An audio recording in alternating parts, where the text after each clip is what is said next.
welcome everyone to this conversation. It's so great that you're with us.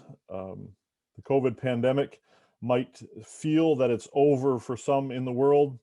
Crew changes are happening for others, but there are still many who are deeply and profoundly affected by the COVID pandemic. Today we're gathered together with Chaplain Matthias Ristau from Hamburg, Germany, and also some seafarers from Kiribati who continue to feel the effects of the pandemic directly. And we want to hear from them. We want to hear their stories. And so thank you, Chaplain Ristau, for bringing together this very wonderful group of people to hear real stories about the pandemic that others might not hear. So Chaplain Ristau, please, if you could lead us in this conversation, that would be great. Yeah, thank you very much, Jason. And it's good that we can have this opportunity. I know Captain Kerara and the others. Many of them have been stuck in Hamburg first for some months. So some of the group have been in Hamburg from November last year till March this year.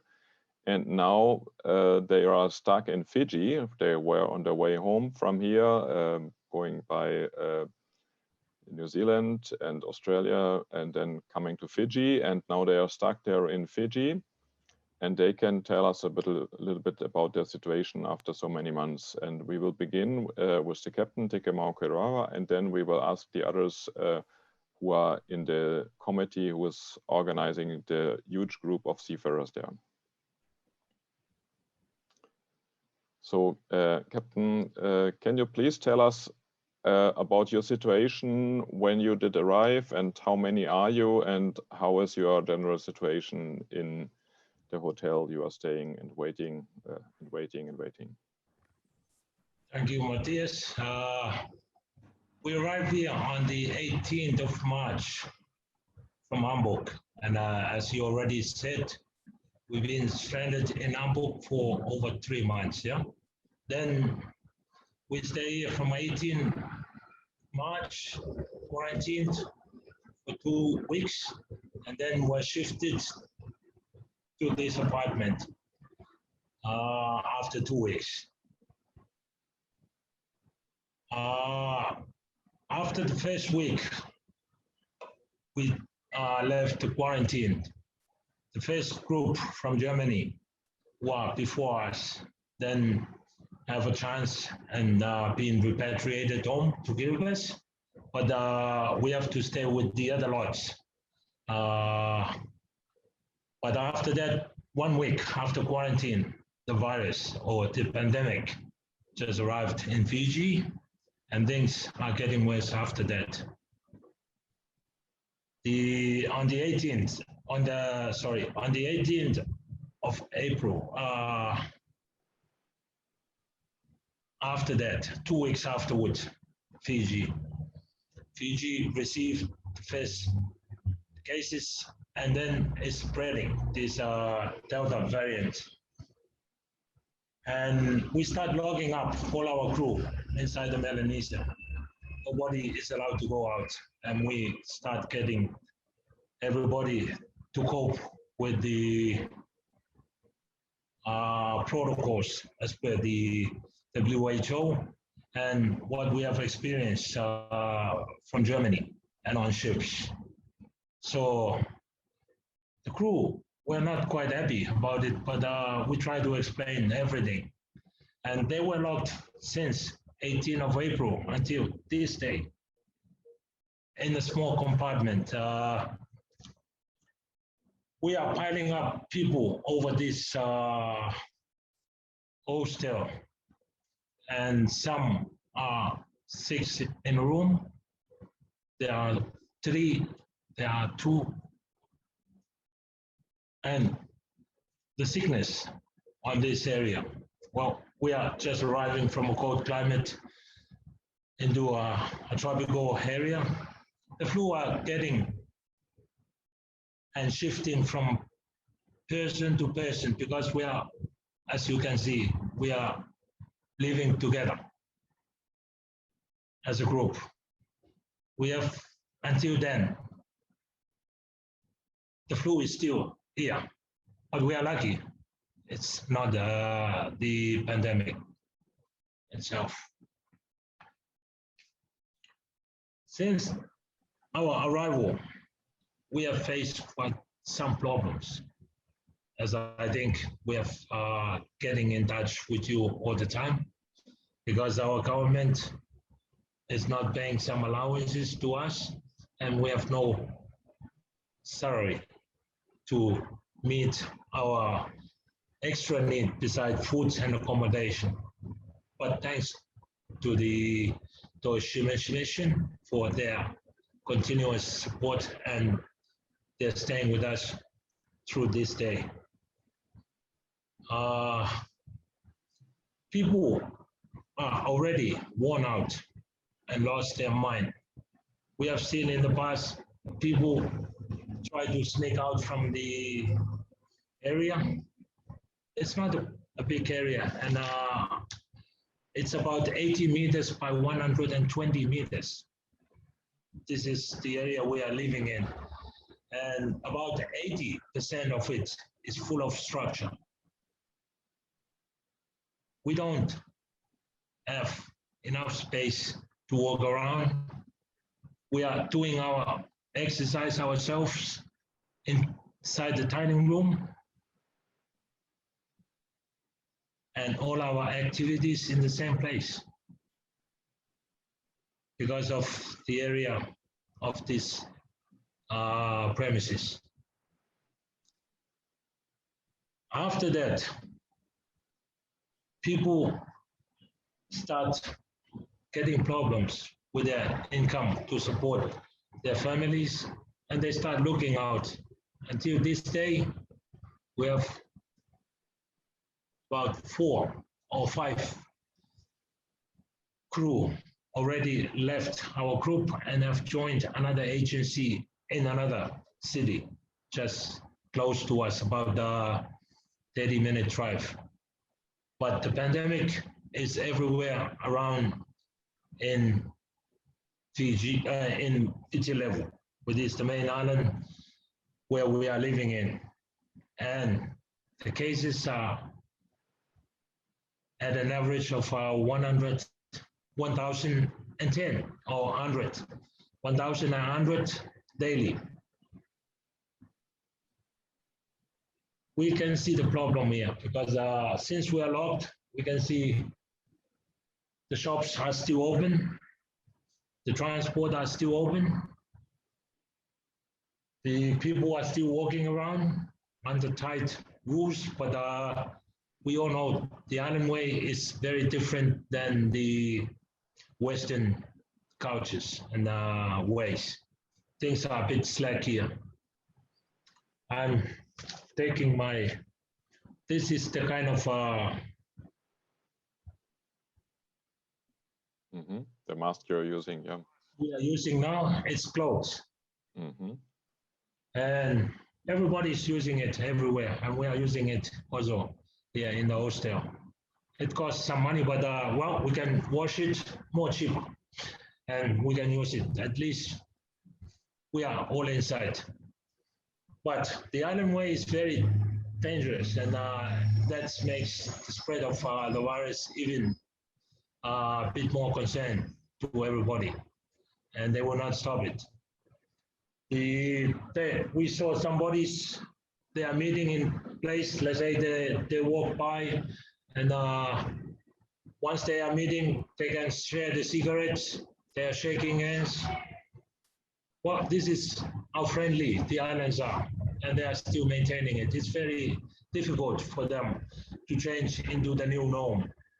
Even there are strict rules by the Fiji government, but we can see already the cases are rising and rising daily, and it's steady up now on the 1,000 level daily. Their population is less than 1 million, and there has been vaccination already going on. We are lucky we got our vaccine somewhere on the 7th, on the 29th of June this year. But as stamped on our card, it will be on the next one will be on the 7th September, which is a bit, let's say, more than 6, or let's say 10 weeks, something like this. But I have seen it in the news, they have cut it down to about 8 weeks. We can get the second dose. This is AstraZeneca, the Australian vaccine. And it happens straight after. We are trying for our help from, I think you got our letter.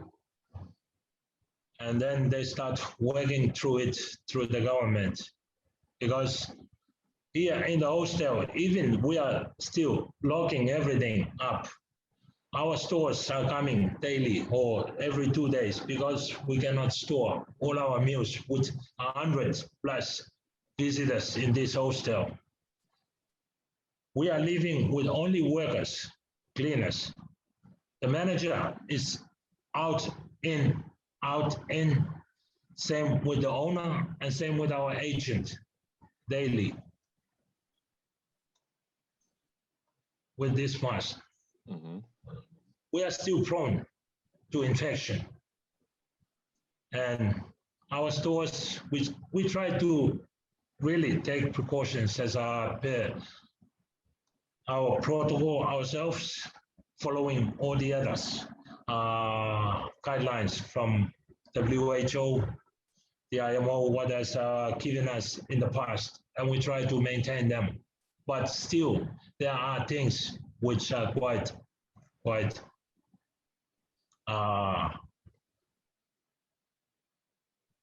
can take the virus inside anytime. Yeah, so you have to be very careful. And can you tell us, because not everybody knows, how many you are in the hotel? And I think there are also some in other apartments close to you. At the moment, we are about 160 altogether.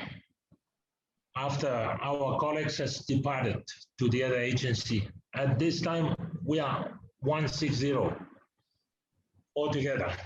But there are 113 living in this small area, what I just mentioned, 120 by, let's say, 40 meters, 113 altogether. We are living in the same area with our workers from the hotel. They are staying with us 24/7, and they are working with us. But only the other guys I mentioned, they are moving in and out every day at the end of the work. Even though, well, life for them is very difficult, but we try to convince them that we are their visitors and we need security. There are others, something like 47 in the 3 houses, also owned and managed by the same hostel.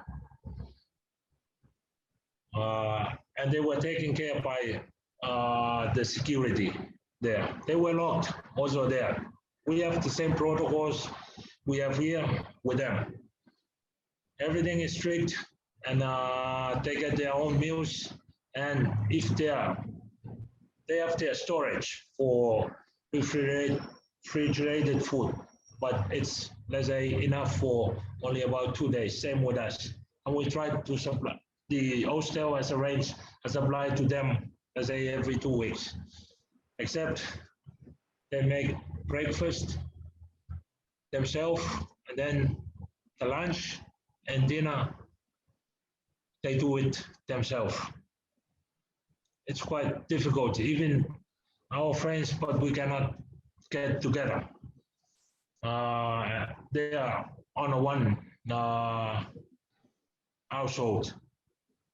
We don't have any special function here, except by my very supportive committee.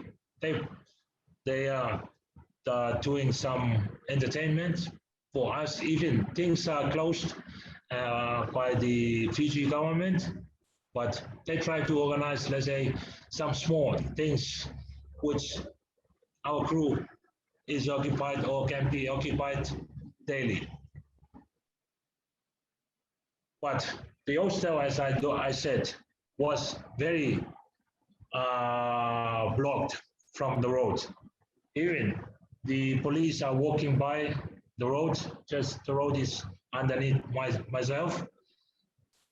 But from time to time, if they hear some music, they will come in, sneak in and check. We try to keep things down to a minimum. Even though they understand we are from the same community, well, from the same household, they still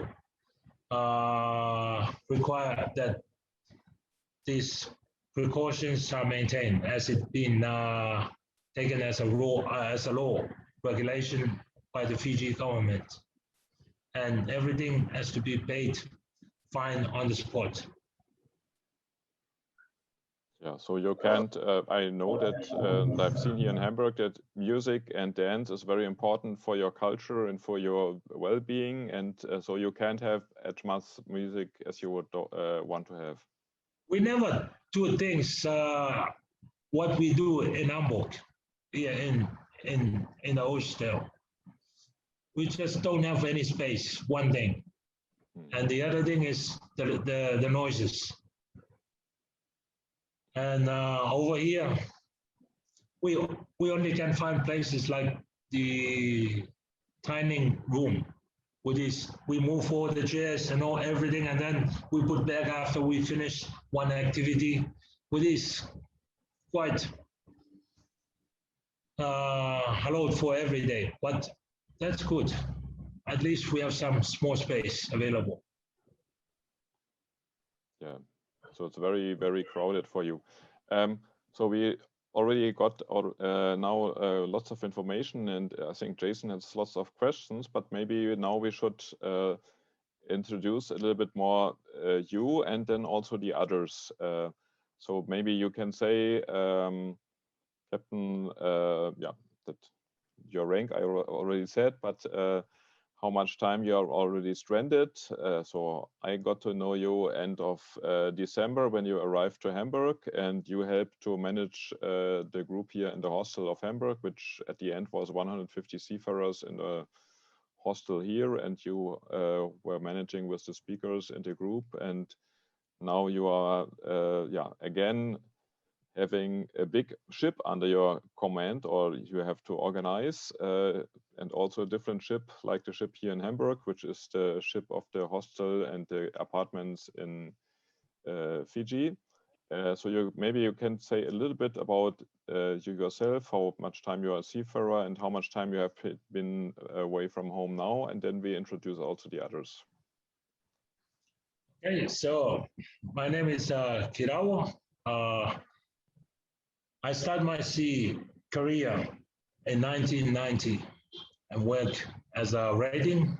Started my later my license from New Zealand, and after that I started working with Hamburg Shoot. But in the after that I worked with Leonard and Bloomberg. They promote me into a higher rank to master. I've been working with them, let's say, 9 years now as captain. And then I left my ship in December, just the 5th of December last year in Sydney. And because Fiji closed borders in those months, I have no choice, but my company, Leonard and Bloomberg, flew me over to Hamburg, where I met you guys over there and the other stranded seafarers.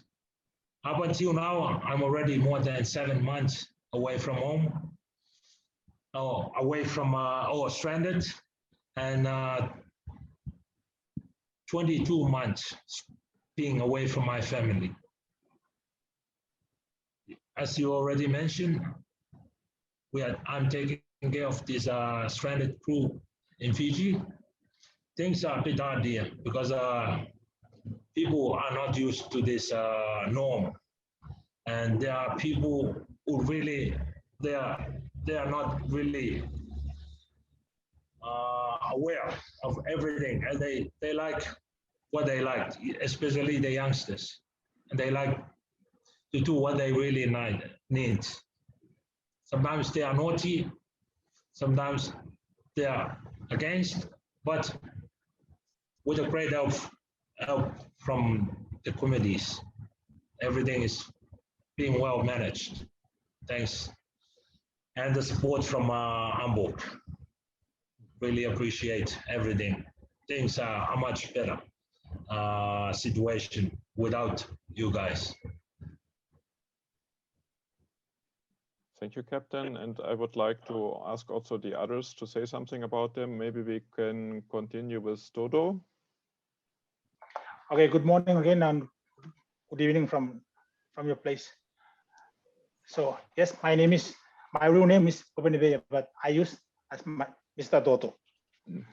I started working at sea since '96 until now. I was away from my family for 18 months, and I also stranded I arrived in Nampok on January to join the stranded seafarer, the one we stay with you, and then the others. Yes, as we live here, we give our best and ability to support our captain orders, even to try to save ourselves from this COVID-19.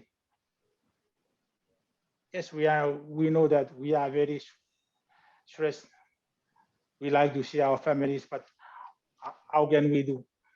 So, but even your support, this is much thanks for that. Now some people have, if we can see other friends here, some of them they have lost their family members, even their child, even their fathers, even their grandparents. Some of them, we are all a little bit mentality, yes, but we try our best to survive. I think that from my side and everything, we do our best to support our captain's order. Thank you, everything.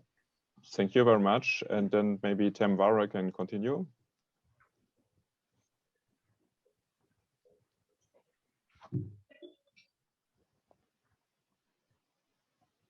Hello, good morning and good evening from there.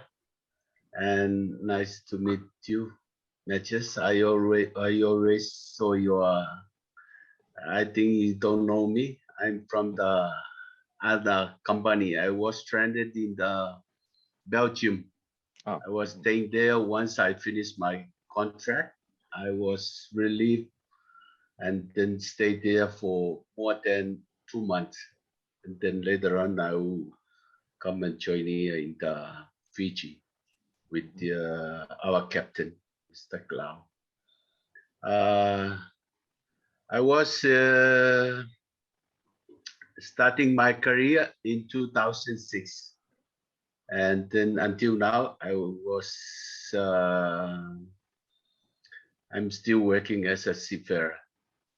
And I give thanks for the support from you guys. Thank you very much.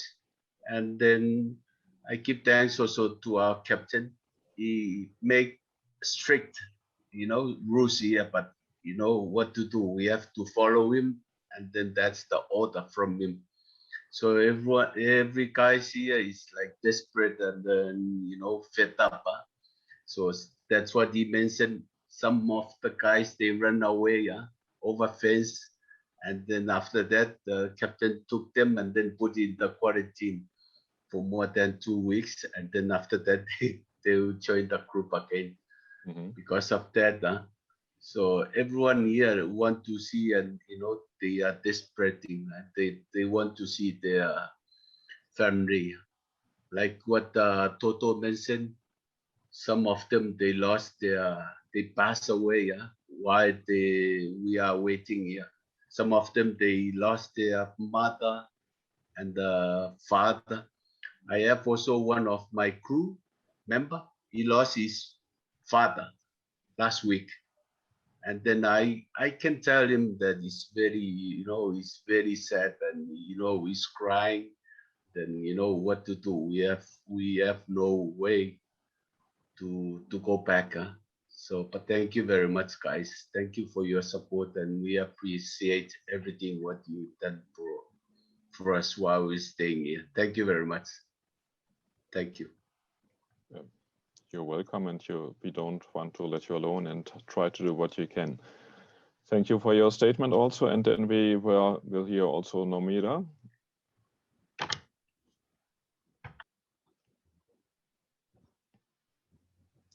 Yeah, good morning and good evening, everyone. My name is Nomira Tom, and I would like also, firstly, I would like to give many, many thanks for the Siemens mission for the support and all kinds of communities or some other like ITA for all, including all other commission which are supporting us seafarers for the stranded of this COVID-19. So as I started my sea career, I was in the MTC Tarawa in 1982. And I started my first ship career in 1983. Until now, my last vessel was Leonard and Blanca, was OK Elisa. And I was discharged from that vessel in December 2020, and stayed in Hamburg until March. We're coming here to Fiji and stay here until now. So what are the supporting from your side, or everyone who support? We are most appreciated for that. And what the captain has been talked about, and even my colleague, protects is better than cure. And this is very important meeting for us to hear something what is going to be important for us to protect us from the pandemic, from this virus. And thanks a lot for Jason student to make this meeting for us. And I would like also that here, we stay here, not so protected as the captain discussed before. And I will support him for his what he's talking about. For us, it is better to going in some place which is much more safe for us against this virus. So this is my idea also to support the master what he has said, including my other colleagues. So this is all what I can say for you, Matthias and Jason. And thank you very much for the meeting. And nice to meet you again face to face. So have a nice time, and thank you very much. Thank you. I think Jason will have some more questions, and I think it was also already possible to perceive that the situation is quite hard and difficult, and also that the captain and the others are trying to have strict rules to be safe from the virus, but sometimes it's very hard for everybody because you are such a long time away from home. And I now will leave for Jason to get some more questions. But one thing I think which maybe not be clear to other people who will hear about this is that your contracts for seafarers from Kiribati also already in normal times is longer than for any other. It's 10 or 11 months many times, but now you are all stranded because your country doesn't receive you back. And your contracts also say that when you arrive in Fiji, your wages end. So the company still pays for the accommodation and the food where you're staying. But when you're stranded, so when Kiribati seafarers are stranded in other places, you get the basic wage. But when you arrive in Fiji, there's no more wage. So some of you are there already for 4 months now. and without any wage. And I think everybody can imagine that, yeah, the money at home is running out and the money you have. And so some weeks ago, we talked with the captain, and yeah, we discovered that you don't have any money more to buy SIM cards or some basic needs. And sometimes some of the seafarers were asking their family at home to send money to them. So I will like to pass on to Jason, because I think he will have some questions also. Thank you all for speaking with us today. It's quite incredible, moving even to hear your stories and to hear how difficult and how you're able to live and exist and be together even despite all of the challenges and difficulties. So yeah, I do have a few questions to help me, but to help others to understand. One of the questions is the quarantine. So as I understand it, you stay only in the hostel. You're not allowed to leave the hostel at all, or can you leave at all, or do you stay just? Is there any area outside that you can go, or do you must you remain basically inside? Oh, we can leave the hostel, but my rules are no going out because of this pandemic. It's very dangerous, and the way our island way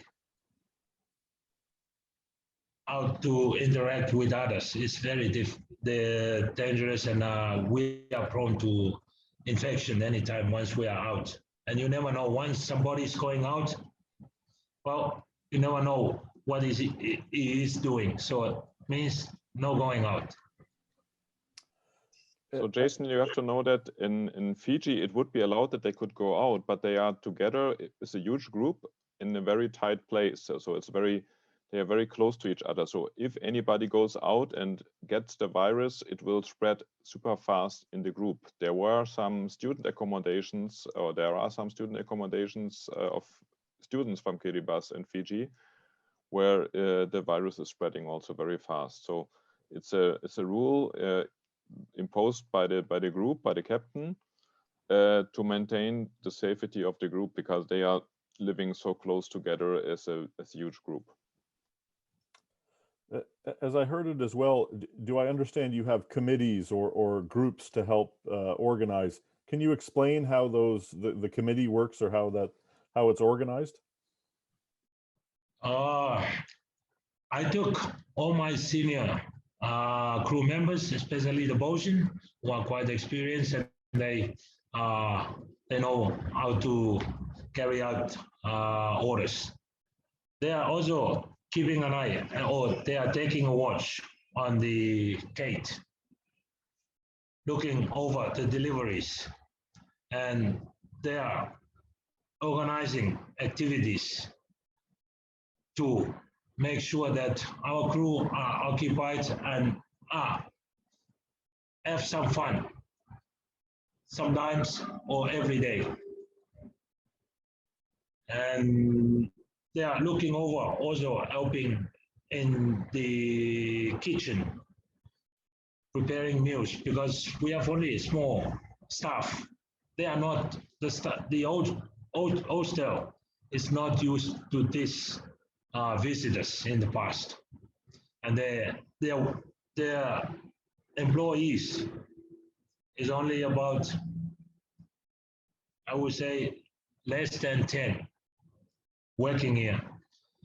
So we are organizing that everybody do their own cleaning in their room. We are cleaning all our houses, all the common areas, and they are helping these employees from the hostel to do the cooking also.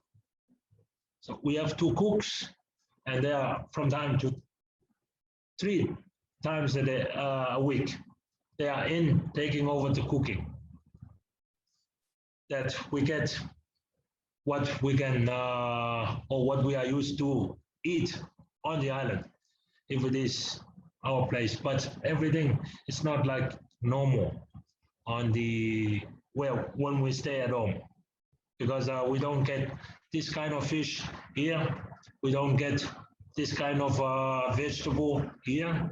We don't get our own, but at least what we get, they do it the way our taste.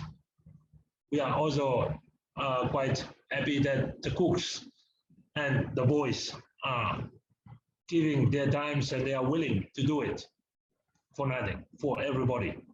As we have talked already to everybody, we must do something for us.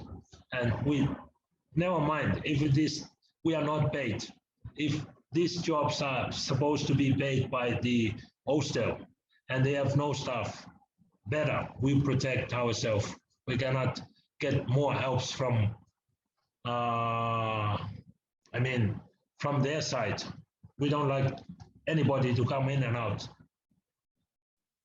And we are quite happy with their decision that they said, and they are supporting our request that they have to stay with us on board. The committees are overlooking everything, and if they need, let's say, they have some things which they need to go out, because the bank is very close. It's about less than 100 meters here. These ATM machines. This committee also, they are taking some on a safe track to go and get that money if they need. So they are more or less doing the safety jobs and like policing everything. I'd like to hear from each of you, if it's possible. Well, if you have from your news from your family, how does your family understand this? And what if you have wives or children or parents, what do they say about this? And what do you talk with them about back home? What are their feelings about your situation? From my side, they are feeling a bit upset because I told them we are safe and they need us back, but there's no way they can bring us back. So everybody from my family side, we are upset and we are frustrated and we are not happy with our situation. We like to come back, and they know we are secured, and they know that we are keeping all the protocols. We don't like them to be infected, or we don't like to be carriers to our families. That is why we are trying to safeguard our group. But they don't understand in the government, and that is why we are kind of anti-government at this time, from my side.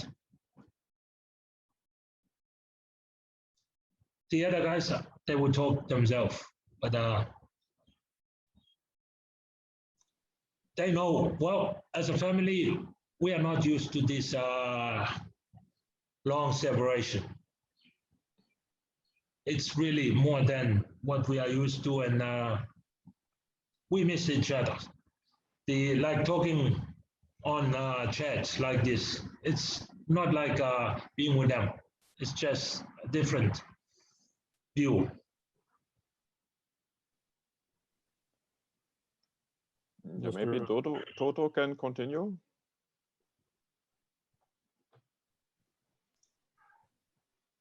Hello again. Yes, away from the family is very disastrous. Even this long is more than the one that we are normally used. 10 months, 11 months, we are together. But yes, from our family, they cannot say anything. Even they said like, this is the government decision, close the border for us. And they only give supporting us from there, but we are not good at all. They are not good, we are not good. We are all desperate. We like to see each other and then like talking, and you know the family thing, you do it all the time, yes? This is what we miss a lot, and more than enough to stay away. But we try to survive. This is the point. Yeah. Okay, thank you. Thank you. Tembare, can you say something? Yeah, I'm going to talk about a little bit about my family back home. So before I will go and join the ship, and I asked my little girl, I will go and buy something for you. So it's funny, one time I called my family, and then my little girl is calling me, and he said, "Daddy, I have the bicycle, the one you told me, come back now. I have the bicycle. You have to come back."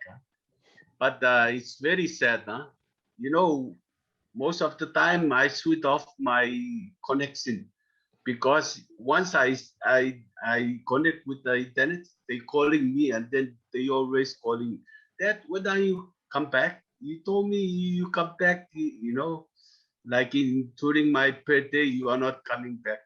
So it's a very sad moment, but in this situation, we cannot what to do. We cannot do something.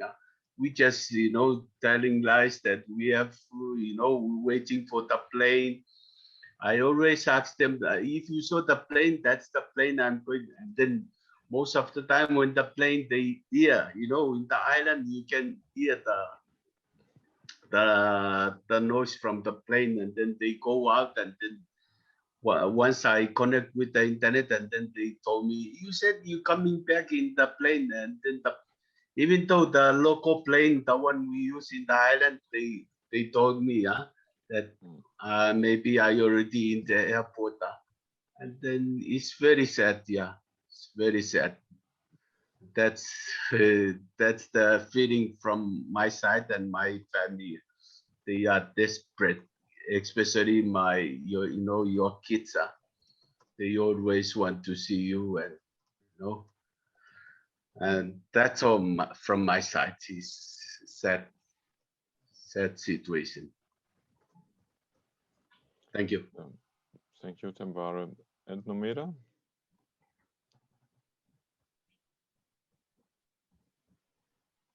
Yes, I'm Romero. Thank you very much for giving me this time for. Yes, what I can feel when every time when I call my wife, and even with other, they always begin their words with a question: "How is about the COVID-19 in Fiji?" This is every time begun their words. And I'm always thinking about this, that they are worrying about me. And I gave them an answer like, "I am safe. I am a seafarer. I know how to protect myself." And they always worried about me. And even my wife said, your kids are getting weak because they need you to be here. And I took each one to talk with them, to make them happy. And as I told them that I am safe and well every time. And this is the reason why in the family, they always thinking about you. And as same as me here, I'm always thinking about them, how they are feeling and how I am feeling here. We are slacked down. We are getting weak about this pandemic and about this separation. And this is only the point what I can discuss this morning about this situation. Yeah. Thank you very much, Marcus. Thank you, everyone, for those comments. To ask just a few final questions as we're coming up to the end of the hour together. One question: you've mentioned that sometimes you clear the dining room and you have some activities together. What are some of the fun activities that you can do together to pass the time, and how do you support each other and encourage each other to remain mentally well? What kind of fun things can you do together?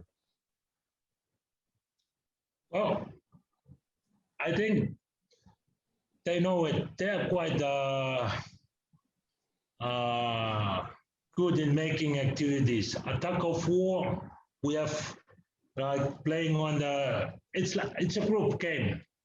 Diving, who is the most deepest person who can hold his breath under the water for so long, and getting the bottle on a chair to stand up and blowing the balloon on a chair. Well, they are quite creative. This committee. They are the ones who are organizing everything. And then after, like so many other games, kids game, but everybody enjoy. It's fun what they are doing. It's not the same what we do in Hamburg, but these are more or less like kids game. When you do in the primary school, and we do it here. But since we have no big space like soccer, netball, nothing, and we do it inside this mess room like that. I'm quite happy with their how they plan it. It's quite creative, and I think people really enjoy, and they are coming and they are participating, and we are that is also what they are asking for some let's say small prizes, and we try to allocate some small money for this this fund. With this, I think I really agree with it. It's just to make small fun.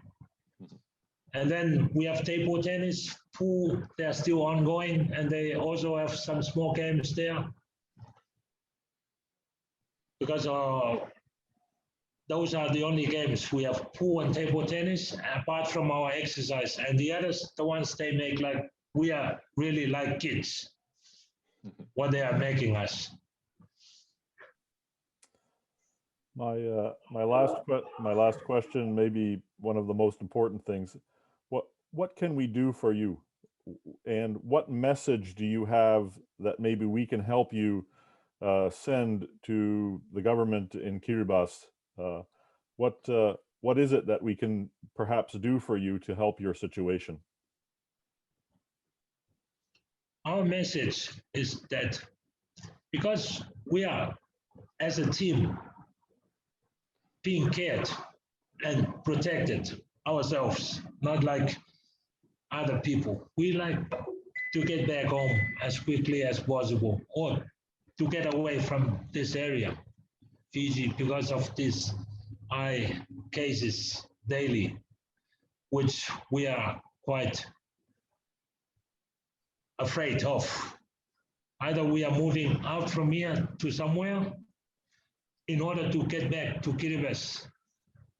Whatever decisions are made from the Kiribati government, we are quite happy to move out from here to see that we are all healthy, but we are getting unhealthy in the brain, which is my concern.